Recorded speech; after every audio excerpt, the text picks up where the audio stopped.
Bien, seguimos en nuestro estudio de Romanos, la epístola del apóstol Pablo a los Romanos. Estamos en el capítulo 6 y vamos a leer versículos 3 al 5 de Romanos 6.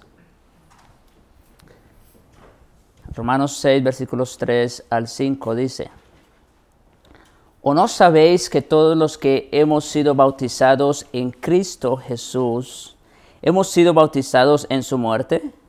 Porque somos sepultados juntamente con Él para muerte por el bautismo, a fin de que como Cristo resucitó de los muertos por la gloria del Padre, así también nosotros andemos en vida nueva. Porque si fuimos plantados juntamente con Él en la semejanza de su muerte, así también lo seremos en la de su resurrección.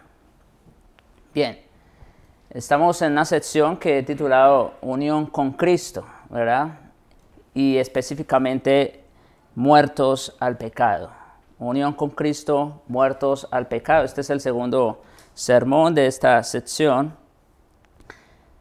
Porque como hemos estado viendo y seguiremos viendo a lo largo de esta porción, el tema central, el tema fundamental que Pablo nos está presentando aquí es la unión con Cristo. La unión con Cristo. Y por supuesto, Pablo nos presenta cuáles son los resultados de estar unidos a Cristo, ¿no es verdad? Así que, por eso el título que le he puesto. Y hace 15 días, como les dije, empezamos esta sección en la que el apóstol desarrolla el aspecto práctico del evangelio, de la gracia, o los que se conoce como santificación. Tras sus extensas discusiones sobre el pecado del hombre y su redención por medio de Cristo, eso fue lo que Pablo expuso en los primeros 5 capítulos. Primero expuso el problema del hombre, su condición, su condenación, y luego entonces pasó a exponer el remedio para dicho estado, que es específicamente la justificación. Ahora él pasa a tratar el tema de la santidad del creyente, la vida de justicia que Dios al mismo tiempo exige de y provee para sus hijos. Esta frase me hace recordar también la célebre frase de Agustín que dice: Señor, dame lo que pides, pide lo que quieras, ¿no es cierto? Ahora que estamos en Cristo, ahora que tenemos una nueva naturaleza, que hemos sido transformados, entonces ahora el Señor sí nos puede pedir y demandar lo que quiera. ¿Por qué? Porque Él ya nos lo ha dado. En otras palabras, el apóstol nos va a hablar acerca del cambio de naturaleza y vida en las personas ahora representadas por Jesucristo en el pacto de gracia. Entonces, el tema de la salvación, claro, en primer lugar, es un tema de imputación, algo legal, ¿no es cierto?, en el cual el estado oficial de una persona cambia por completo, pero también es un cambio de naturaleza. Y como tal, entonces, eso se tiene que ver en la vida de aquel que ha sido regenerado.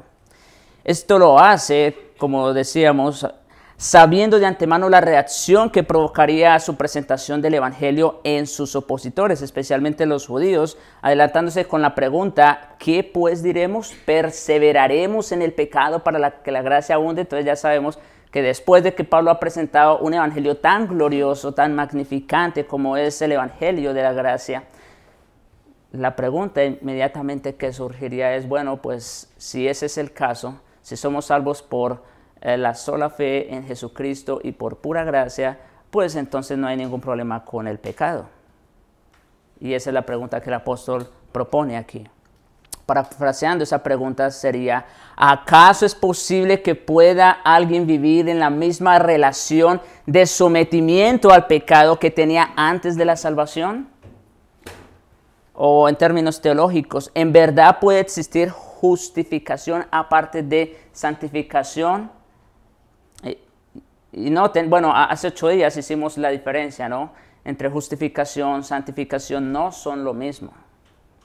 Una cosa es la justificación como un acto legal inmediato y la santificación es un proceso, es algo progresivo. Entonces, no son lo mismo definitivamente. Y la pregunta es, ¿en verdad puede existir justificación aparte de santificación? ¿Puede una persona recibir una vida nueva y continuar su vieja manera de vivir? Noten, ¿verdad? ¿Puede acaso nacer un niño y seguir siendo un niño toda la vida? Es imposible.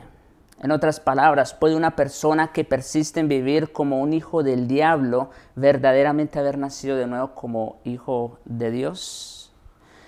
Y Pablo responde de forma inmediata y tajante con la siguiente afirmación: en ninguna manera, por supuesto que no, ¿verdad? Eso no puede ser jamás. Y como les decía, esa era una locución, la locución más enérgica de negación y rechazo que tenemos en el Nuevo Testamento. Es imposible que una persona que ha sido justificada por gracia ahora pretenda vivir en pecado. Como alguien ha dicho, una persona que cree o escondiéndose detrás del Evangelio de la Gracia para vivir como le dé la gana, en realidad eso es una desgracia. O una persona que cree que porque fue salvo por gracia puede vivir como se le dé la gana, eso es una desgracia. Y Pablo luego responde con un razonamiento un poco más elaborado diciendo: los que hemos muerto al pecado, ¿cómo viviremos aún en él? La persona que está viva en Cristo ha muerto al pecado, escuchen, y es inconcebible y contradictorio proponer que un creyente pueda de allí en adelante vivir en el pecado del cual fue libertado por la muerte. Entonces, si estamos hablando de que un creyente ha sido libertado del pecado y de la muerte, la pregunta obvia es ¿cómo puede seguir sujeto a ese tipo de vida? Si ha muerto al pecado, es imposible. La gracia de Dios es dada con el propósito mismo de salvar del pecado, no para que sigan en pecado. ¿Sí? Es lo opuesto.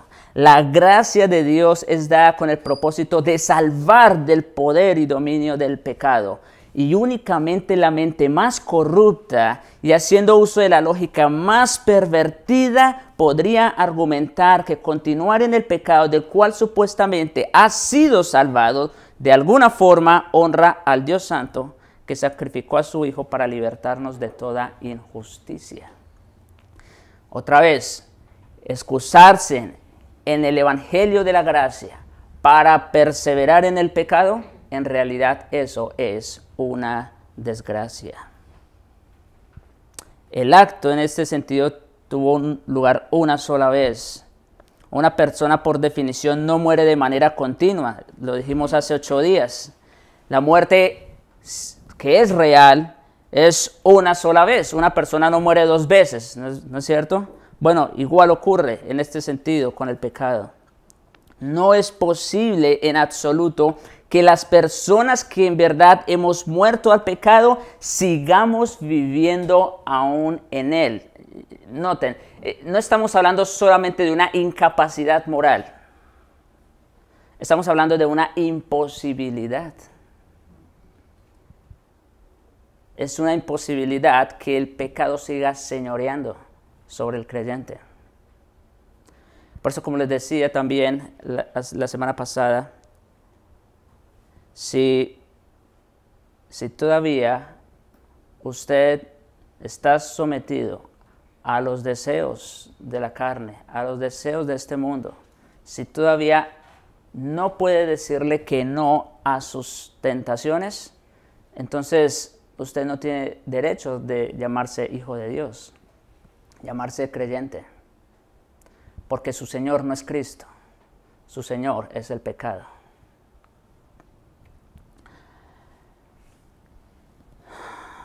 Ok, con la ayuda de Dios entonces, Hoy trataremos la argumentación que el apóstol mismo expone en este capítulo en forma de algunos principios. Hoy solamente vamos a ver dos por causa del tiempo.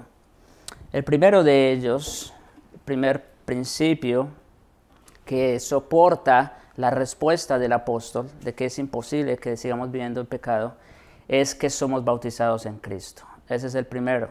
Somos bautizados en Cristo. Versículo 3, primera parte, dice: ¿O no sabéis que todos los que hemos sido bautizados en Cristo Jesús, hemos sido bautizados en su muerte?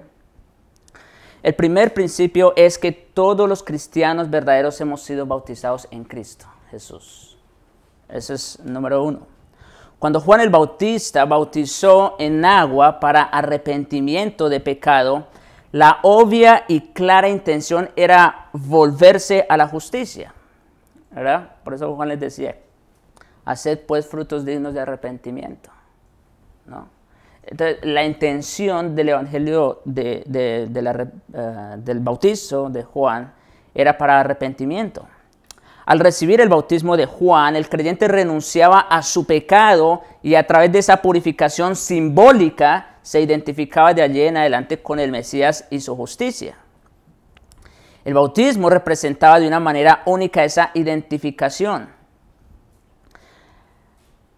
Alguien define el uso particular de la palabra bautizo, que es de donde viene el bautismo o el ser bautizados, como la introducción o colocación de una persona o cosa en un nuevo ambiente o en unión con algo diferente, al punto de alterar su condición o su relación con el ambiente o condición previos. Entonces, y básicamente, como digo, esa es la idea del bautismo de Juan: poner a las personas en un ambiente diferente, en una relación diferente con el ambiente en el que se encontraba.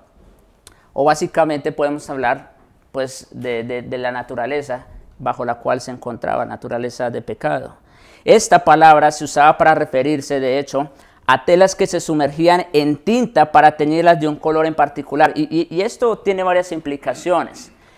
Como digo, la palabra bautizo se utilizaba, como digo, para sumergir telas en tintas y teñirlas de un color específico.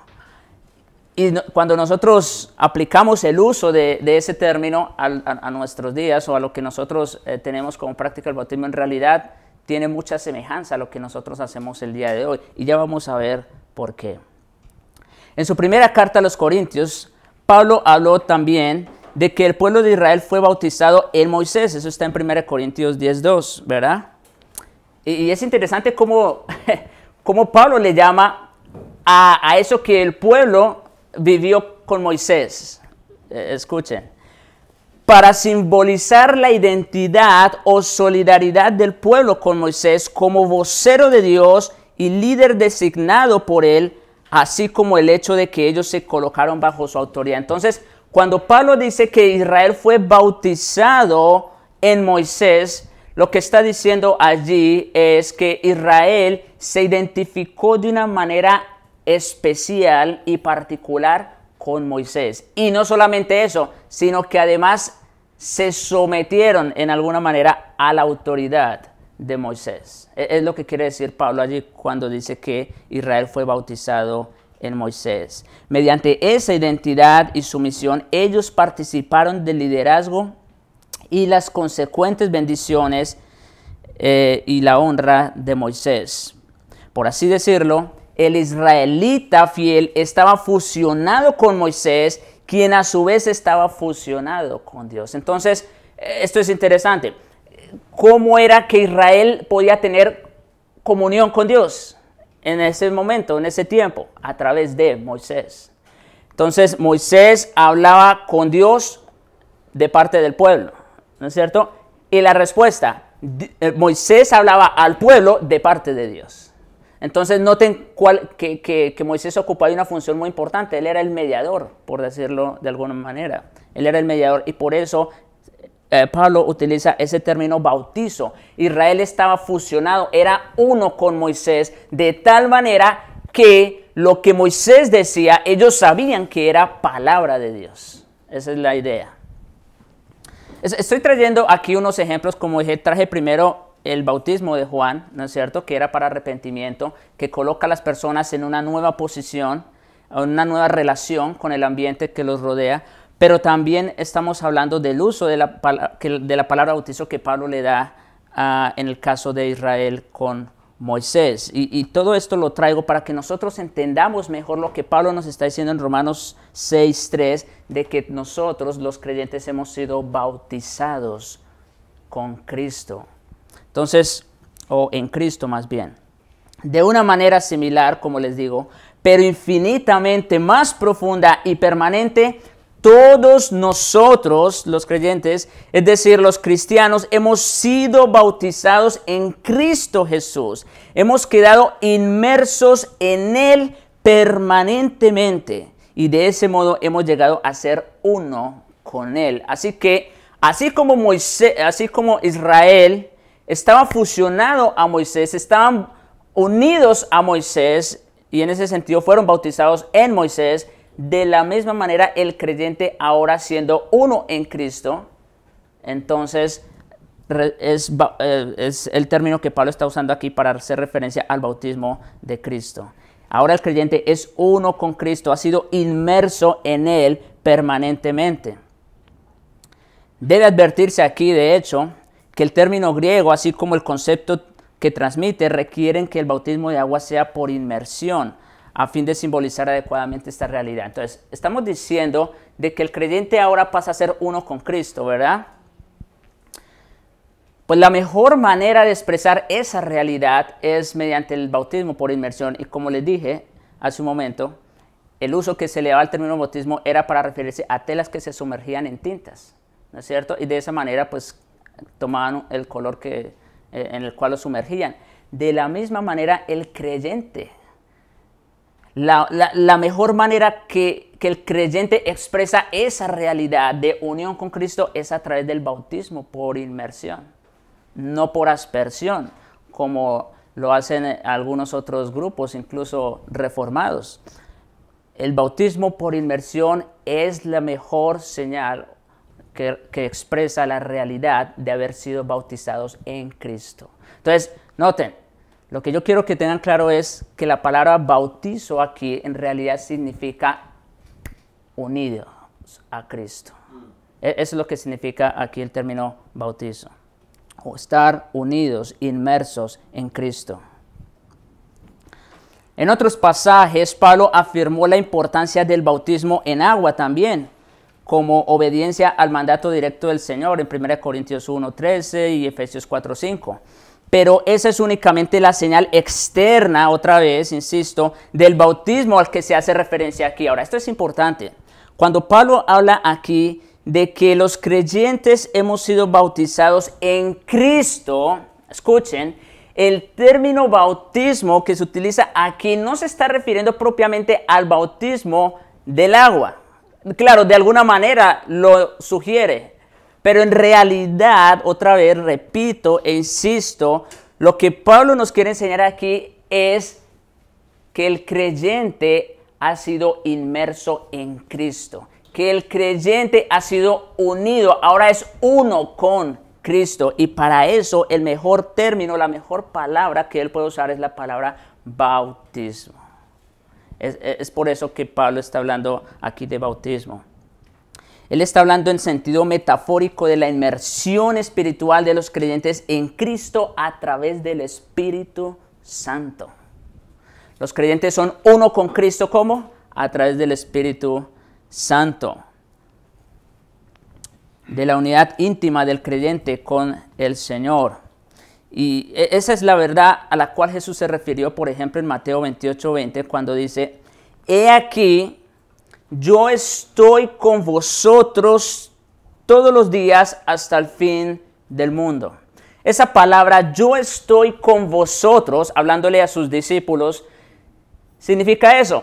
He aquí, yo estoy bautizado con ustedes. Es lo que quiere, la idea que quiere transmitir el Señor allí. Yo estoy bautizado juntamente con ustedes. En otra escritura, en el Evangelio también dice que nosotros hemos de ser bautizados con el mismo bautismo del Señor también, ¿no es verdad? Entonces, noten cómo desde los mismos evangelios vemos que el Señor mismo está usando el término bautismo para referirse a esa unión que Él tiene con el creyente. Es algo sumamente interesante. En Juan también, sí, en su primera epístola, el capítulo 1, versículo 3, habla de nuestra comunión con el Padre y su Hijo, Jesucristo. Y esa palabra, otra vez, nuestra comunión, se refiere a ser uno con Él, estar bautizados en Él. En 1 Corintios, Pablo habla de esto como una realidad en la que el creyente es un espíritu con el Señor, capítulo 6, versículo 17. Y el apóstol explica a los creyentes en Galacia que todos los que habéis sido bautizados en Cristo, y aquí está hablando otra vez, no del bautismo de agua, está hablando del hecho de estar unidos a Cristo, dice, de Cristo estáis revestidos. Es decir, en cada instancia, la idea es ser totalmente cubierto con Cristo o estar unido a Él. Entonces, noten, estamos hablando de que esto es parte de la argumentación que el apóstol presenta para que el creyente no siga en pecado. No se les olvide, ese es el contexto en el que estamos hablando. Y una de las razones, la primera de las razones que propone el apóstol es que no puede ser que un creyente siga viviendo en pecado. ¿Por qué? Porque ahora es uno con Cristo. Esa es la idea. Todo lo anterior fue una explicación del término bautismo que utiliza el apóstol aquí. Pero para decir esto, es imposible que el creyente siga viviendo bajo el dominio o el señorío del pecado, porque ahora es uno con Cristo. Es a la luz de esa verdad incomprensible que Pablo reprueba, de hecho, pensemos en eso, estar unidos a Cristo, estar bautizados en Cristo. Es a la luz de esa verdad que Pablo reprueba con tanta vehemencia la inmoralidad sexual de algunos de los creyentes corintios, exclamando casi con incredulidad lo siguiente en 1 Corintios 6:15. ¿No sabéis que vuestros cuerpos son miembros de Cristo? Ahora, cuando dice allí que son miembros, y Pablo está usando la figura de un cuerpo, ¿no es verdad? Cualquiera de los miembros de nuestro cuerpo, si usted se corta un dedo, no lo va a sentir solo el dedo, lo va a sentir todo el cuerpo, definitivamente. Y Pablo lo que está diciendo allí, como digo, respondiendo al tema de la inmoralidad sexual, es: ¿no sabéis que vuestros cuerpos son miembros, es decir, son uno con Cristo? Han sido bautizados en Cristo. Quitaré pues los miembros de Cristo, escuchen el término que usa. Quitaré pues los miembros de Cristo y los haré miembros de una ramera. Qué fuerte, ¿no? Pero está trayendo la misma idea de Romanos 6. El creyente no puede perseverar en el pecado porque ahora es uno con Cristo. De manera que cuando nosotros pecamos, en un sentido, vamos a decir, espiritual, ¿no? Estamos contaminando el cuerpo de Cristo. Es lo que Pablo está diciendo. Cuando un creyente peca, y no solamente en cuanto a la sexualidad, sino en cualquier otro tipo de pecado, cuando un creyente peca, está haciendo sucio a Cristo. Básicamente es la idea. Está contaminando el cuerpo de Cristo. Como se indicó anteriormente, la salvación no solamente consiste en que Dios cuenta al pecador como justo, sino que le otorga una nueva disposición o naturaleza justa. La justicia del creyente en Cristo es una realidad tanto terrenal como celestial. O de otra forma, no sería una realidad en absoluto. Es decir, el hecho de que nosotros hemos sido lavados, purificados, justificados en Cristo, eso definitivamente tiene que afectar nuestras vidas aquí en la tierra.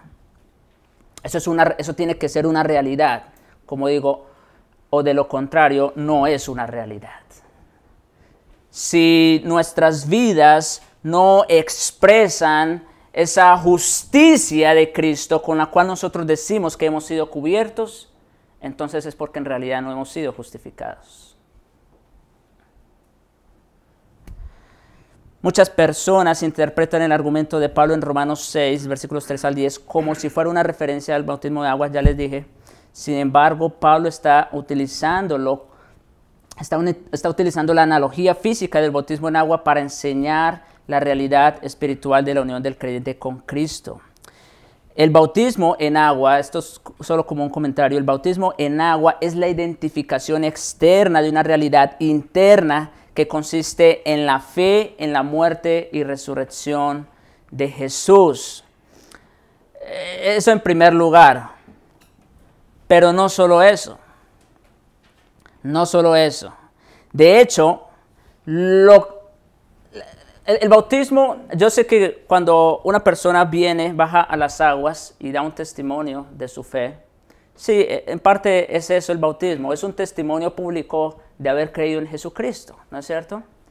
Sin embargo, escuchen como Pablo lo propone allí. ¿Acaso ustedes ignoran el significado de su propio bautismo? ¿Han olvidado qué simbolizó su bautismo? El problema es que muchos solo se quedan con que el bautismo solo es un testimonio público de fe. Y aunque en efecto también es eso, lo más importante o la realidad más importante que simboliza el bautismo es el hecho de estar inmersos en Jesucristo. El hecho de estar inmersos en Jesucristo. En realidad, el bautismo en agua, más que un testimonio público de fe, es un testimonio del Espíritu al creyente, confirmando su unión con Cristo. O sea que en el mismo acto, no solamente el creyente está dando testimonio público de su fe, sino que el Espíritu mismo le está comunicando algo al creyente en ese momento. Le está confirmando que ahora es uno con Cristo. Y de manera específica, es uno con Cristo en su muerte y resurrección. Esa es la realidad más importante que expresa el bautismo. La realidad de ser uno con el Señor. De ser uno con Cristo en su muerte y resurrección. Es decir, más que un testimonio del creyente, escuchen, el bautismo en agua, más que un testimonio del creyente, es un testimonio de Cristo al corazón del creyente. Ese es el verdadero significado del bautismo y la que el apóstol también está sugiriendo a partir de este texto. Ok, entonces eso es lo primero, como les decía, la primera parte de la argumentación, el hecho de que el creyente es bautizado en Cristo y por eso no puede seguir bajo pecado. Pero ahora, la segunda parte del argumento. El creyente es identificado con Cristo en la muerte y resurrección, en su muerte y resurrección. El creyente es identificado con Cristo en su muerte y resurrección. Volvamos a nuestro texto, capítulo 6, versículos 3 al 5.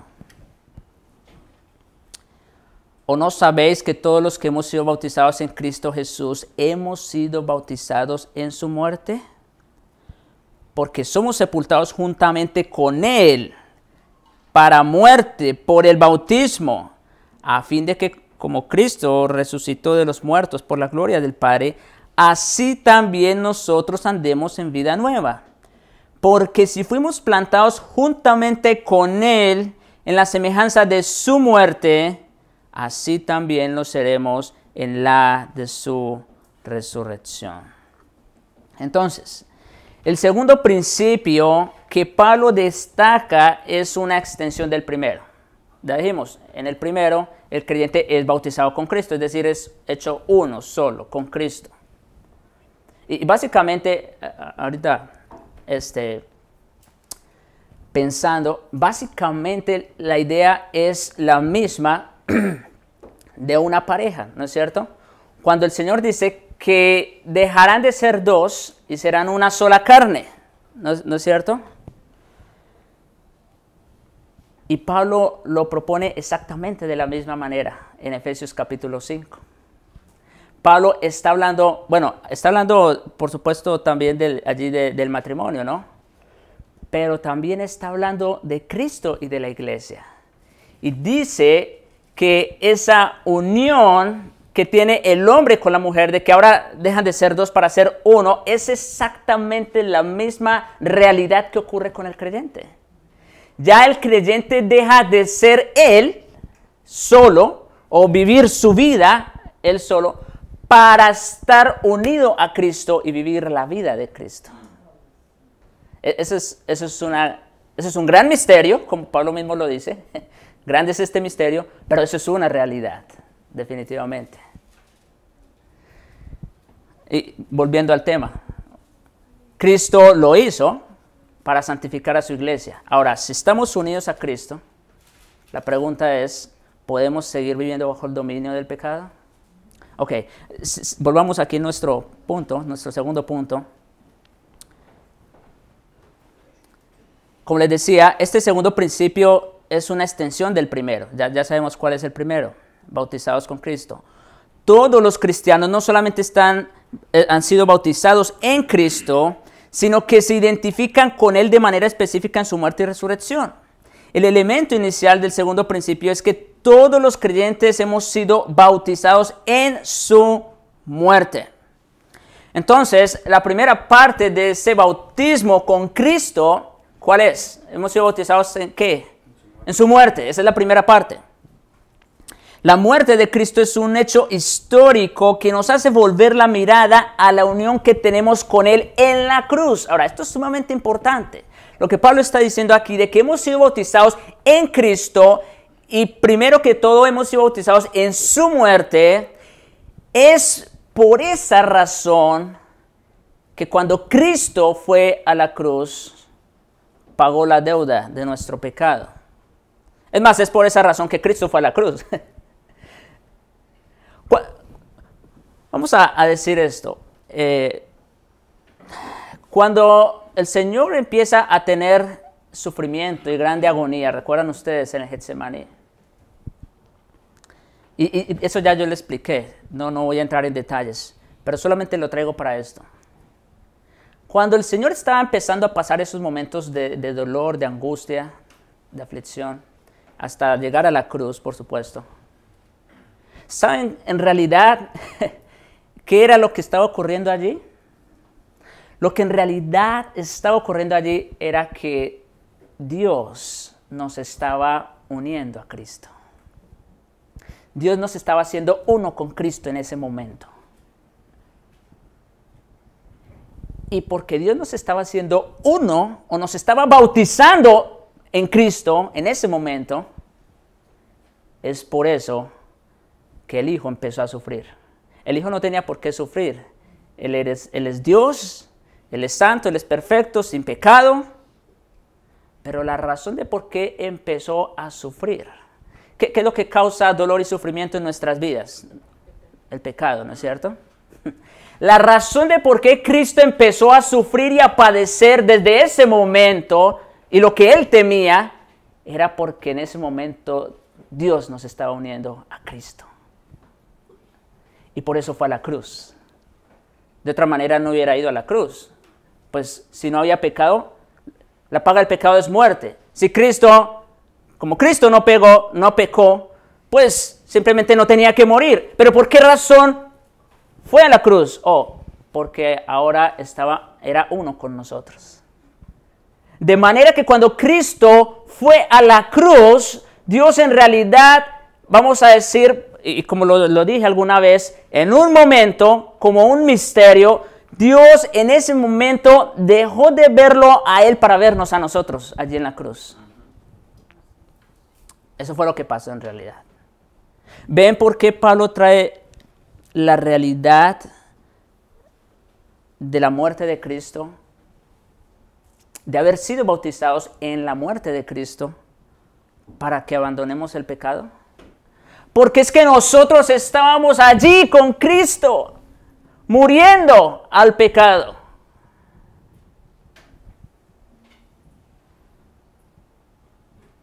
Y posteriormente en su sepultura también, como dice versículo 3, segunda parte. Somos sepultados juntamente con Él para muerte por el bautismo. De manera que el creyente murió al pecado de manera puntual, de manera específica, ¿cuándo? Cuando Cristo fue a la cruz. El creyente estaba unido a Cristo cuando Él fue a la cruz. Eso es una realidad que debemos tener presente. Cristo no hubiera ido a la cruz si no hubiera estado unido a nosotros. Pablo hace énfasis otra vez, no tanto en la inmoralidad, como les dije, sino en la imposibilidad de que sigamos viviendo de la manera en que lo hicimos antes de ser salvados. Al confiar en Jesucristo como Señor y Salvador, nosotros fuimos llevados por un milagro divino, inexplicable, 2000 años atrás en la historia, por así decirlo.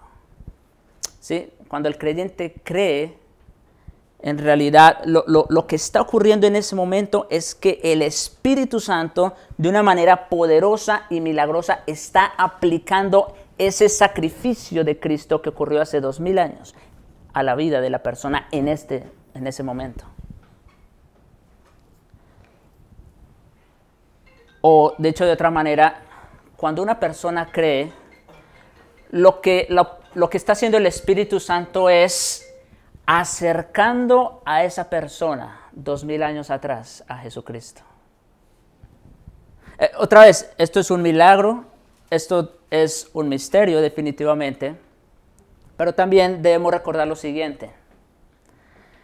Para nosotros el tiempo pasa. Cristo murió hace 2000 años, ¿no es cierto? Para Dios el tiempo no existe. De manera que cuando Cristo fue a la cruz, en ese mismo momento Dios también pudo ver la conversión de todos aquellos que iban a ser salvos. Si se dan cuenta otra vez cómo estamos hablando de misterios, estamos hablando de un Dios que está por encima del tiempo. De manera que en ese mismo momento en que Cristo fue a la cruz, Él también pudo exactamente ver nuestra conversión. Ahora, la razón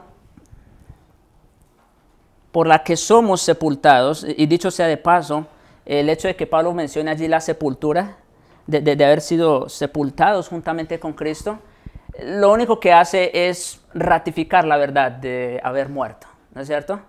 El mejor testimonio, la mejor prueba de que una persona ha muerto, ¿cuál es? Su sepultura, definitivamente. Así que Pablo trae aquí el término de sepultura, o de que hemos sido sepultados juntamente con Él, para definitivamente confirmar, demostrar que el creyente ha muerto al pecado en Cristo.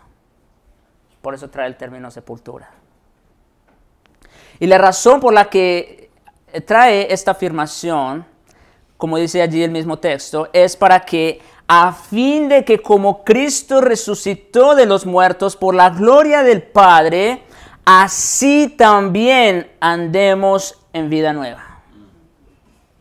Es decir, hemos sido bautizados con Cristo en su muerte y en su sepultura.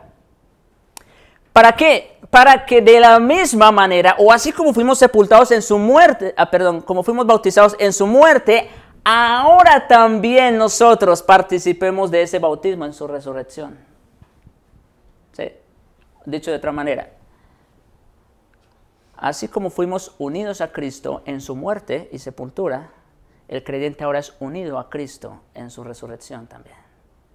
Y eso tiene unas implicaciones, como dice aquí el mismo versículo, a fin de que como Cristo resucitó de los muertos por la gloria del Padre, así también, o de la misma manera, nosotros andemos en vida nueva. Esta realidad, sin duda, también nos recuerda el hecho de que el creyente resucita juntamente con Cristo. Esa verdad es demasiado maravillosa, como les digo, como para que nosotros la entendamos plenamente, pero la realidad básica y obvia a que corresponde es que nosotros morimos con Cristo al pecado a fin de que podamos tener vida a través de Él y vivir como Él. Otra vez, Gálatas 3:27. Todos los que habéis sido bautizados o unidos en Cristo, de Cristo estáis revestidos. Es decir, dejamos las vestiduras viejas de pecado para ahora tener las vestiduras de Cristo, unidos a Él en su resurrección. Y si hemos resucitado con Cristo, lo cual es una realidad en los creyentes, si hemos resucitado con Cristo, pues eso se tiene que ver definitivamente. Por eso el texto mismo lo dice.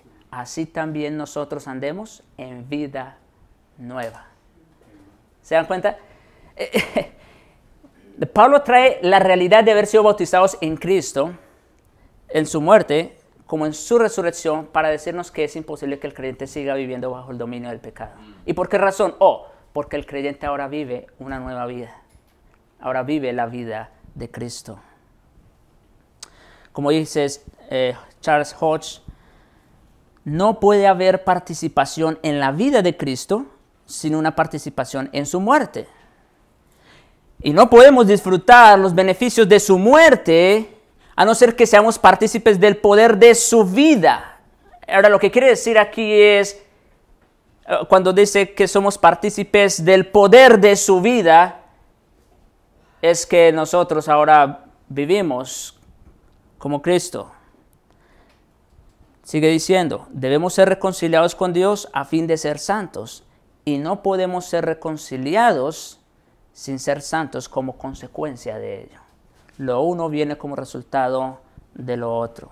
Así como la resurrección de Cristo fue la consecuencia cierta de su muerte, como el sacrificio por nuestro pecado, también la vida santa del creyente en Cristo o unido a Cristo es la consecuencia de su muerte al pecado. Es decir, la paga del pecado era muerte, sí. Pero ahora la consecuencia de haber muerto al pecado es que el creyente vive una vida santa. Es básicamente la idea. La consecuencia de haber muerto al pecado en Cristo es que ahora el creyente vive una vida santa en Cristo o unido a Cristo. Así como no puede haber resurrección si no hay muerte, no, ¿verdad? No se puede hablar de resurrección si no hubo muerte. Así como no se puede hablar de resurrección si no hay muerte, tampoco se puede decir de ti que has muerto al pecado si no vives una vida nueva.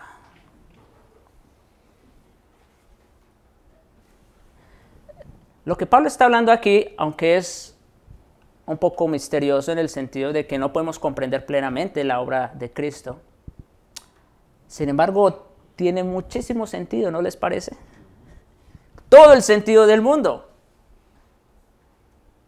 No se puede decir de ti que has muerto al pecado si no vives en una vida nueva.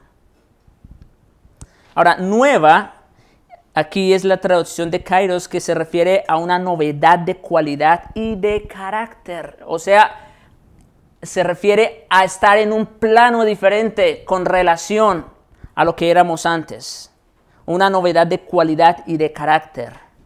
No se refiere meramente a algo novedoso en un punto del tiempo, no, sino, como digo, al carácter de la persona. Así como el pecado caracterizó nuestra vieja vida, ¿sí? Antes no teníamos opción.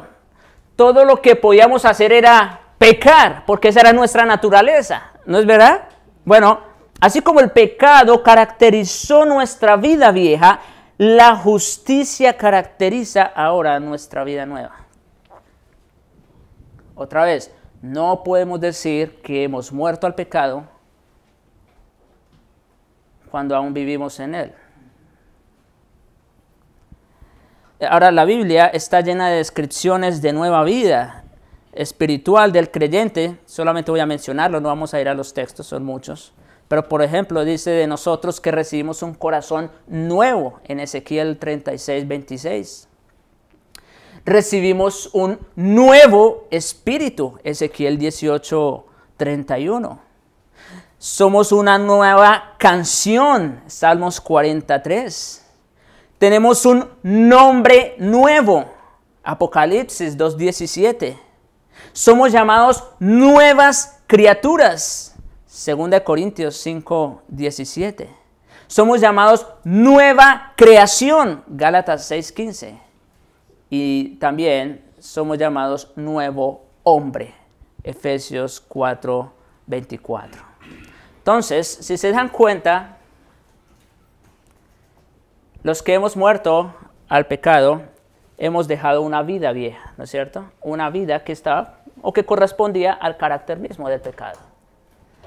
Ahora, los que hemos resucitado juntamente con Cristo, ahora andamos en vida nueva. Una vida que se caracteriza por la justicia, principalmente. Para continuar afirmando la verdad de que esta unión con Cristo en su muerte trae vida nueva y de forma inevitable también una nueva manera de vivir, Pablo dice en el versículo 5 lo siguiente, de Romanos 6, volviendo a nuestro texto. Dice, porque si fuimos plantados juntamente con Él en la semejanza de su muerte, así también lo seremos en la de su resurrección. En otras palabras, tan pronto murió una vida vieja, ¿sí? En nuestra unión con Cristo, tan pronto morimos al pecado, necesariamente nació una vida nueva. No hay de otra. Tan pronto morimos a una vida vieja, necesariamente por defecto nacimos a una nueva vida. Y esa, de hecho, hermanos, es la realidad del nuevo nacimiento, básicamente. El creyente muere el pecado y ahora vive para Dios. Esa es la idea básica del nuevo nacimiento. No se puede hablar de nuevo nacimiento, de que una persona ha nacido de nuevo o de que ha sido regenerada cuando todavía vive en una vida vieja. ¿No les parece? Es imposible. Una persona que ha sido regenerada, que ha nacido de nuevo, ahora vive una vida nueva.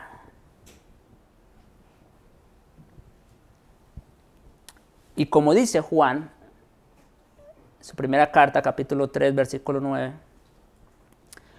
todo aquel que es nacido de Dios, es decir, que ha nacido de nuevo, escuchen, no practica el pecado. Entonces, ¿cuál es la consecuencia de haber nacido de nuevo? Pregunta. ¿Cuál es la consecuencia de ser una nueva creación? De tener un corazón nuevo, un espíritu nuevo. ¿Cuál es la consecuencia de haber sido justificados y regenerados? ¿Cuál es la consecuencia obvia? Que no practica el pecado. Es imposible. Moriste al pecado, naciste de nuevo, pues la consecuencia natural sería que ahora vives otra vida. No practica el pecado. Y escuchen por qué. Porque la simiente de Dios permanece en él. Esto ya lo expliqué la semana pasada, ¿recuerdan? Y ya sabemos cuál es la simiente de Dios. Eso lo dijimos empezando el sermón. La simiente de Dios es Cristo. Cristo es uno con el creyente por el Espíritu. De manera que es imposible que el creyente siga en pecado. no se trata entonces simplemente que los cristianos no deben continuar viviendo en el dominio y la dimensión del pecado, lo cual es verdad, pero sobre todo se trata de que no pueden hacerlo. No pueden. Por eso les decía también, si usted no puede decirle que no al pecado, a sus deseos y a unas cosas que son legítimas, pero que afectan su vida o que afectan la vida de otras personas, si usted no puede decir que no, entonces no se puede decir de ti que eres una nueva creación.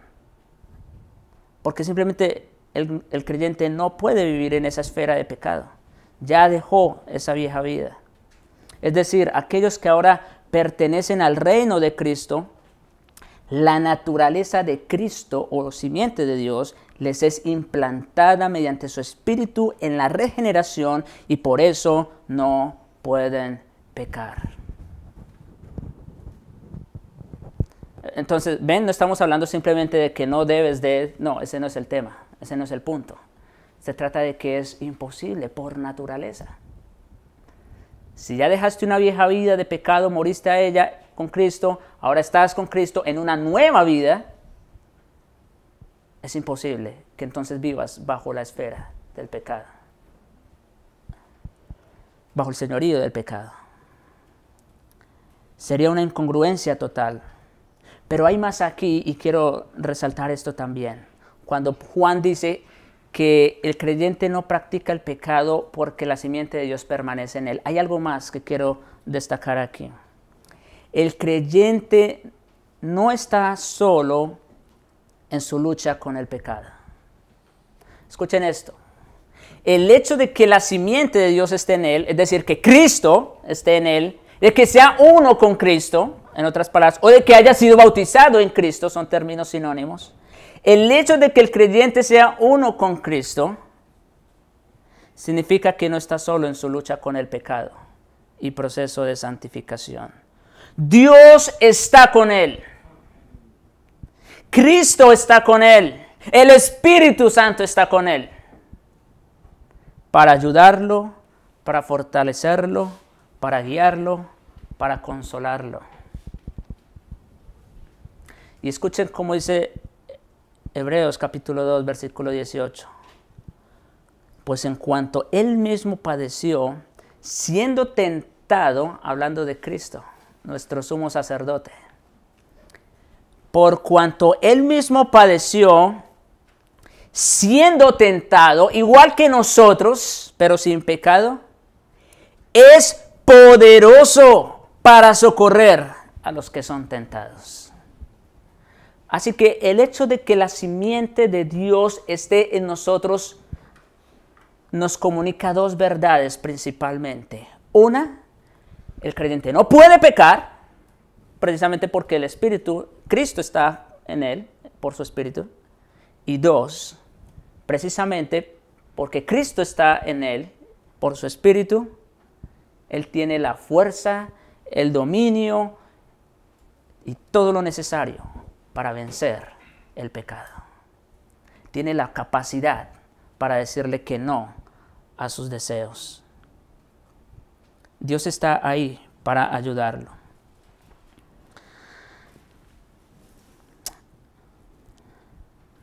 Rápidamente, como alguien dijo, las uvas que hay en una vid no son meras señales vivientes de que la planta es una vid y que está con vida, lo cual es verdad, pero principalmente son el producto por el cual existe la vid. Es decir, las uvas son el propósito por el cual existe la vid. Algo que no debe pensarse es que el pecador crea para salvación y después viva para él mismo. Es una contradicción moral del tipo más grave y profundo y no puede sostenerse. Alguien que piensa que una vez justificado puede vivir una vida licenciosa, dando rienda suelta a sus deseos, sin demostrar el fruto del Espíritu y progreso en la santidad, el tal no tiene derecho de llamarse creyente ni hijo de Dios. El propósito de ese acto divino, de hacernos pasar por la muerte con Cristo, con la cual Él pagó el precio del castigo por nuestro pecado, y la resurrección con Cristo consistió en darnos la capacidad de ahí en adelante para que andemos en vida nueva. Como dice Gálatas 2:20, con Cristo estoy juntamente crucificado, muerto al pecado, es lo que quiere decir. Y ya no vivo yo. Ahora, esto en realidad debe tocarnos a nosotros, porque muchas veces vivimos como si nosotros fuéramos los dueños de nuestras propias vidas, ¿no les parece? Oh, sí. Muchas veces hacemos con nuestras vidas, con nuestros cuerpos, con lo que somos y tenemos, como si nosotros fuéramos los dueños de nosotros mismos. Solo como una ilustración rápida, alguna vez alguien iba viajando en un tren, un creyente, al frente se sienta otra persona y para tratar de hacer ameno el viaje le propone jugar póker, cartas. Y entonces la persona, el hombre creyente le dijo, no, lo siento, no puedo jugar, no tengo manos. Entonces, pues ya, dejó ahí el tema. Al rato pasa la persona que pide los tickets y todas estas cosas. Y pues el hombre sacó su ticket y se lo dio al Señor. Entonces, el otro, el que estaba al frente, le dice, bueno, ¿no me dijiste hace rato que no tenías manos? Y él dice, efectivamente, no tengo manos. Estas manos no son mías, son de Cristo. Estos ojos no son míos, son de Cristo. Estos pies no son míos, son de Cristo. Lo que quiero decir es que esto definitivamente debe afectar nuestras vidas. Totalmente. Ya no vivo yo, dice Pablo. Y esto me confronta principalmente a mí. Con Cristo estoy juntamente crucificado, muerto al pecado. Es imposible que yo siga viviendo bajo el dominio del pecado. Con Cristo yo he muerto al pecado. Ya no vivo yo, mas vive Cristo en mí. Y lo que ahora vivo en la carne, noten que no era una exageración lo que este hombre hizo de no jugar póker. No era una exageración.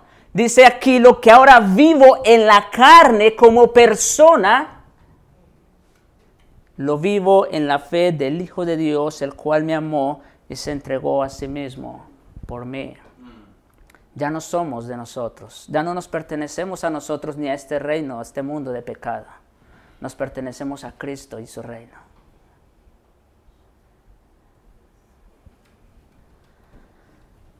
Por lo tanto, no existe tal cosa como una justificación sin santificación. No existe ninguna vida divina sin un vivir divino diario. La persona salva en verdad vive una vida nueva y piadosa en un campo nuevo y piadoso de existencia. Piensen esto, hermanos. Ya no somos de este mundo. Claro, estamos aquí todavía con algún propósito, definitivamente, si eres creyente. Y piensa cuál es el propósito por el cual Dios te tiene vivo, de hecho. O de otra manera ya no estarías vivo.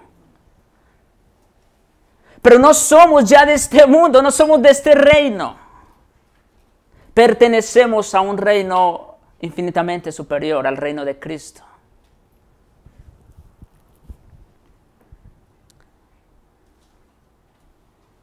Ahora y para siempre, el creyente vive en el reino de la gracia y la justicia de Dios y nunca más puede vivir otra vez en el imperio de pecado y egocentrismo de Satanás, porque Dios nos ha librado de la potestad de las tinieblas y trasladado al reino de su amado Hijo. Como Donald Grey Barnhouse escribió, la santidad empieza donde la justificación termina. Y si la santidad no empieza, tenemos derecho a sospechar que la justificación nunca empezó tampoco. Oremos.